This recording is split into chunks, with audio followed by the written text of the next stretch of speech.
गेल्या 500 वर्षात महाराष्ट्रातल्या या गावात एकही लग्न लागलेलं नाही। इथल्या घरांमध्ये बेड आणि सोफा वापरायची परमिशन सुद्धा नाही। एवढंच नाही तर या गावामध्ये कोणी 2 मजली घर सुद्धा बांधू शकत नाही। तर 10 दिवस 10 अनोखे गाव या आपल्या सिरीज मध्ये आज आपण बघणार आहोत हे रहस्यमयी गाव। आता गावात लग्न न करण्यामागे एक आख्यायिका सांगितली जाते की पुरातन काळात माता रेणुकेचं लग्न ठरलं होतं।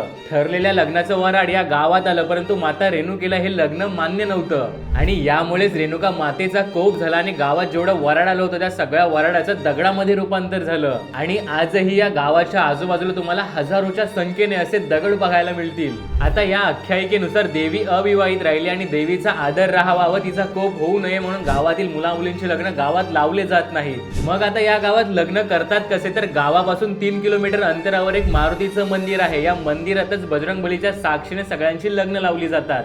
बरं, 400 ते 500 घरे असलेल्या गावामध्ये कोणी 2 मजली घर सुद्धा बांधत नाही, कारण गावातील रेणुका मातेच्या मंदिराची एक विशिष्ट उंची आहे आणि त्या उंचीपेक्षा उंच घर बांधायची परमिशन गावात कोणालाच नाही। तर हे अनोखं गाव आहे आपल्या छत्रपती संभाजीनगर जिल्ह्यातील पैठण तालुक्यातील चौंडाळा। तर या रहस्यमयी गावाबद्दल ही अनोखी माहिती तुम्हाला कशी वाटली मला कमेंट करून नक्की सांगा। आणि अशीच महाराष्ट्रातली रहस्यमयी आणखी कोणती गावं तुम्हाला माहिती असतील तर मला कमेंट करून नक्की सांगा, आपण त्यावर सुद्धा नक्कीच व्हिडिओज बनवूयात।